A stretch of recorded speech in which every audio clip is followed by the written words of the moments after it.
Hello दोस्तों, नमस्कार। मैं प्रकाश आप सभी का हार्दिक स्वागत करता हूं। आज हम बात करेंगे भारतीय विरासत और संस्कृति के बारे में। भारतीय विरासत और संस्कृति के बारे में, जिसमें हम बात करेंगे वास्तुकला के बारे में। वास्तुकला का मतलब है आर्किटेक्चर। इंग्लिश में बोले वास्तुकला को तो आर्किटेक्चर। और आर्किटेक्चर शब्द की उत्पत्ति की बात करें तो ये लैटिन भाषा के टैक्टन नामक शब्द से हुई है। और टैक्टन शब्द का मतलब है निर्माता।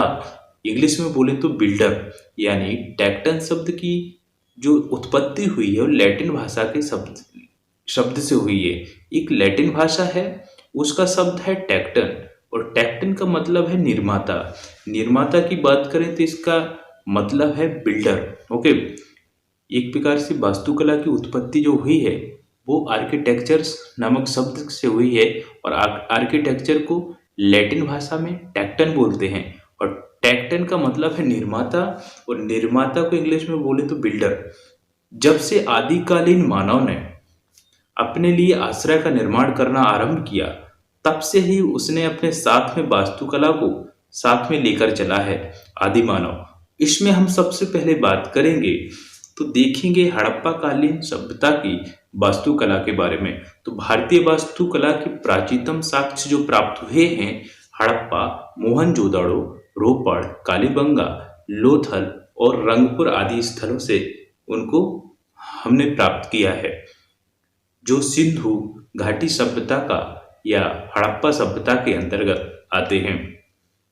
यानी जो वास्तुकला की बात करें तो प्राचीन सबसे बड़ी जो वास्तुकला थी, भारतीय वास्तुकला की बात करें तो इसमें हड़प्पा सभ्यता में मोहनजोदड़ो स्थान, रोपड़, कालीबंगा, लोथल, रंगपुर आदि ऐसे स्थान हैं जहां से प्राचीनतम साक्ष्य मिले हैं वास्तुकला के, जो सिंधु घाटी सभ्यता के एक प्रतीक हैं।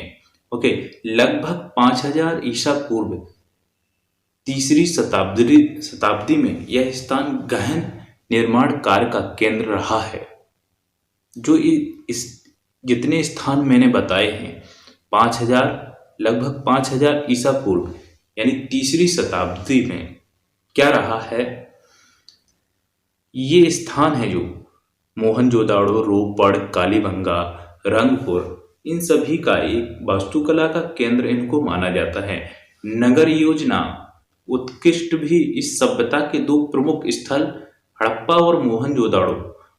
हड़प्पा जो प्रमुख स्थल थे, हड़प्पा और मोहनजोदाड़ो थे, जो नगरीय नगर नियोजन के आरंभिक और सर्वोत्तम उदाहरणों में से एक हैं।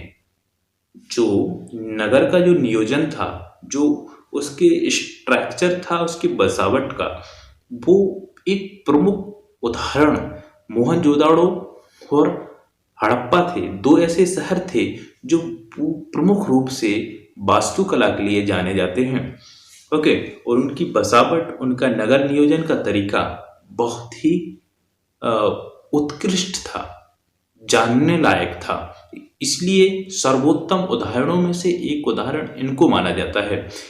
पकी हुई ईंटों का कार्य निर्माण करना अत्यधिक प्रयोग होता था।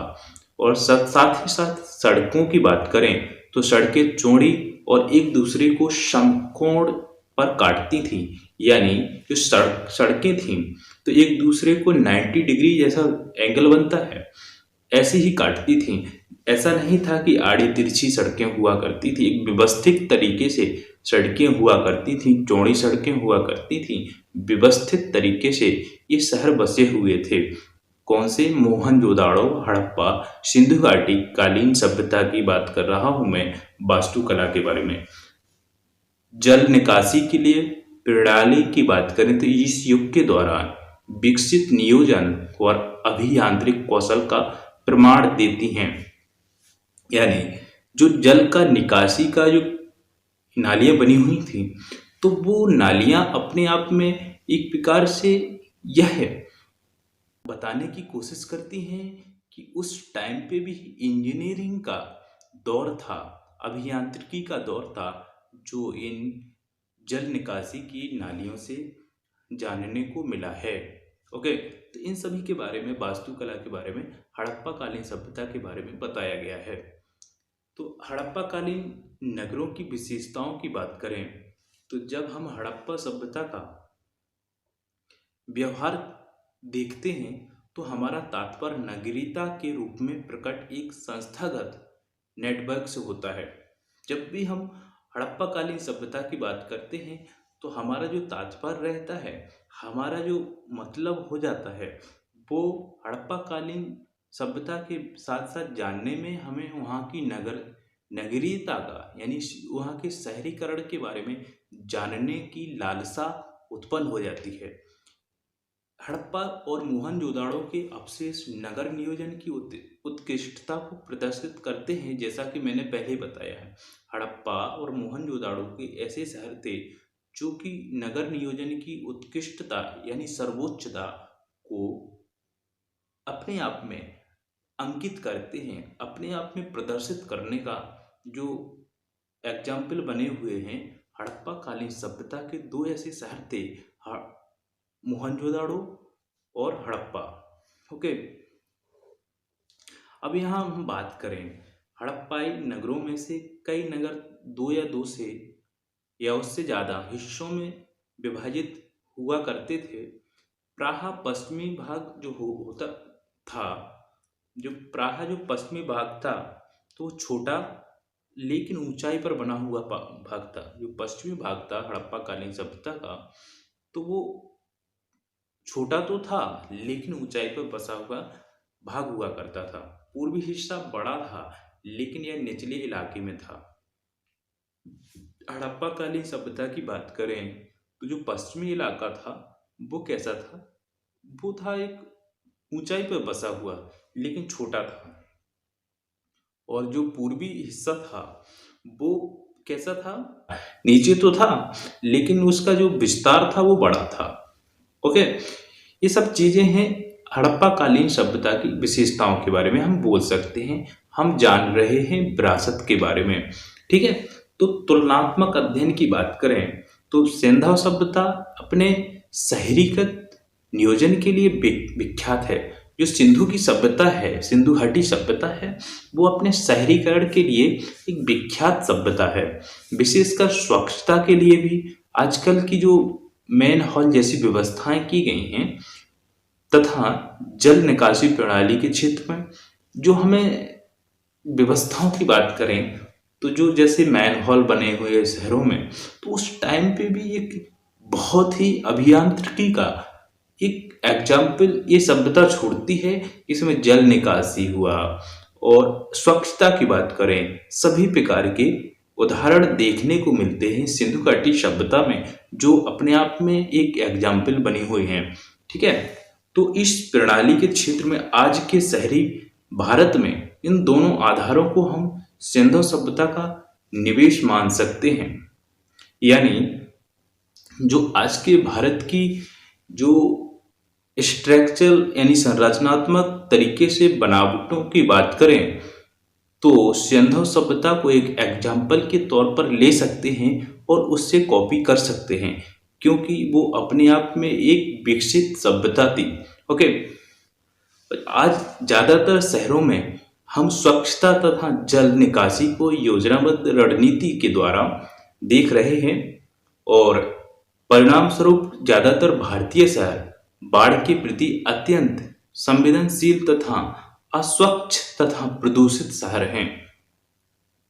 लेकिन ऐसा देखने को सिंधु घाटी सभ्यता में नहीं मिलता था। ठीक है, जो सिंधु घाटी सभ्यता में स्वच्छता का भी विशेष ध्यान था, जल निकासी का भी विशेष ध्यान था, उसकी बसावट का भी विशेष ध्यान दे करके बसावट की गई थी। जो सड़कें थी वो यानी कैसी थी, 90 डिग्री के एंगल के तौर पे, समकोण के तौर पे बनाई गई थी कि एक प्रकार से एक कोना उसका है तो उस कोने पर उसका ऐसा विस्तार था, इस प्रकार से वो सड़कें बनाई गई थी कि यदि आप जाएंगे माप करेंगे वहाँ का तो 90 डिग्री एंगल बनता था, यानी पूरा समकोण। ओके, पूरा स्क्वायर टाइप से बनता था सड़कों का, किसी भी प्रकार से उनमें तोड़ मरोड़ कर सड़कें नहीं बनाई गई थी, बहुत ही व्यवस्थित तरीके से। तो इसके बारे में बात की गई है। जो महत्वपूर्ण सभ्यता है वास्तुकला के बारे में तो हमारी सिंधु घाटी सभ्यता है, जो एक एग्जाम्पल के तौर पे भारत अभी वैसी सभ्यता को विकसित करने के लिए आधुनिक भारत पूरी कॉपी करने की क्या है, कगार पर है और वो करना चाह रहा है। ओके, तो यहाँ पे इसके बारे में बात कही गई है कि सिंधु घाटी सभ्यता अपने आप में एक विकसित सभ्यता थी। खासकर नगर नियोजन के बारे में, शहरीकरण के बारे में बात करें तो सिंधु घाटी सभ्यता के द्वारा हम एक एग्जाम्पल के तौर पर अपना जो शहरीकरण है उसको कर सकते हैं। इसको तुलनात्मक रूप से हम अध्ययन के तौर पर देख रहे हैं कि आज के भारत में सिंधु घाटी सभ्यता में किस प्रकार का तुलनात्मक अध्ययन किया जा सकता है। ओके, तो सिंधु सभ्यता में नगर आयताकार ग्रिड पैटर्न पर आधारित पेजों की स्थायी एवं नियोजन वृद्धि को प्रोत्साहित करते थे। जैसा कि मैंने बताया है कि जो सिंधु सभ्यता है, जो नगर हैं आयताकार ग्रिड में बने हुए थे। आयताकार, ओके, आयताकार पूरी तरीके से उनके जो कॉर्नर थे वो 90 डिग्री एंगल के तौर पर बनाए गए थे। इस प्रकार से बात कही गई है। आधुनिक समय में प्रसिद्ध वास्तुविद जो ली कर्बूसियर हैं, इनके अनुसार आधार पर चंडीगढ़ शहर का जो नियोजन किया गया है, जो परिणाम स्वरूप ट्रैफिक की तीव्र आवाजाही संभव हुई है तथा कम क्षेत्र में एक बेहतरीन नगर निर्मित हुआ है। जो चंडीगढ़ शहर है उसका जो विकास हुआ है, उसका जो डेवलपमेंट हुआ है, उसका जो संरचनात्मक निर्माण हुआ है शहर का, वो वास्तुविद ली कर्बूसियर के अनुसार बसाया गया एक शहर, नियोजन के तौर पर बनाया गया शहर है। ओके, तो इसके बारे में बात कही है, ट्रैफिक की तीव्र आवाजाही संभव हो सकी है।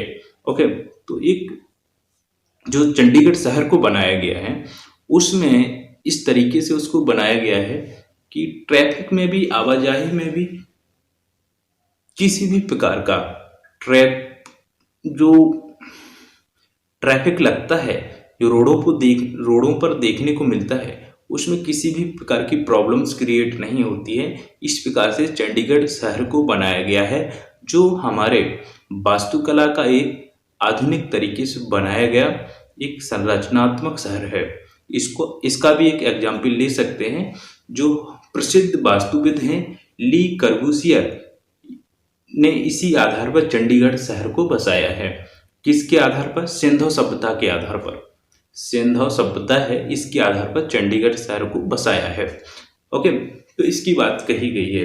अब इसके बाद बात करें, सिंधु सभ्यता में शहर आवास क्षेत्र तथा सार्वजनिक सामान्य क्षेत्र में स्पष्ट रूप से विभाजित थे। जो सिंधु सभ्यता है उसमें शहर कैसे थे? आवास क्षेत्र तथा सार्वजनिक सामान्य क्षेत्र में विभाजित थे। जो सिंधु घाटी सभ्यता है उसमें जो शहर था और सामाजिक क्षेत्र था वो अलग अलग भागों में विभाजित हुआ करते थे। ओके, अन्नागार की बात करें तो एक भंडारण हुआ करता था। भोजन की सामग्री को एक व्यवस्थित और स्टोरेज करने के लिए एक भंडारण हुआ करता था, जिसको हम अन्नागार बोलते हैं। इसका राशनिंग प्रणाली का संकेत तथा मकानों के दरवाजों का गलियों की ओर खुलना उनकी सामान्य समझ का परिणाम है। जो दरवाजे थे गलियों की ओर खुलते थे, जो गलियां होती थीं उन गलियों की ओर खुलते थे, और जो आज भी हमें ये प्रेरित करते हैं किस प्रकार की सिंधु घाटी सभ्यता थी। इसका एक अपने आप में एक एग्जाम्पल देखने को मिलता है। लोथल का गोदीवाड़ा हो या अपशिष्ट प्रबंधन या घरों के निर्माण में इंग्लिश बाद आधारित पक्की ईंटों का शौचागत मानक प्रयोग तथा रोशनीदार और हवादार कमरे आज के नगरीकरण की जो प्रमुख आधार प्रस्तुत करते हैं, वो सिंधु घाटी सभ्यता में भी देखने को मिलता था। तो प्रसिद्ध नगर नियोजन प्रोफेसर प्रेल्सबोर्ड का कहना है कि यूरोप में इतना सुनिश्चित सफाई का प्रबंधन 19वीं सदी तक उपलब्ध नहीं है जितना व्यवस्थित तरीके से हमारे सिंधु घाटी सभ्यता में जो संरचनात्मक जो बनावट थी सिंधु घाटी सभ्यता की, वैसी सफाई का प्रबंधन 19वीं सदी तक यूरोप में देखने को नहीं मिला है। इस प्रकार से हमने सिंधु घाटी सभ्यता के बारे में जाना, वास्तुकला के बारे में जाना। अब अगले वीडियो में मिलते हैं, इससे आगे वाले टॉपिक पे बात करेंगे इसी से आगे। तब तक के लिए नमस्कार।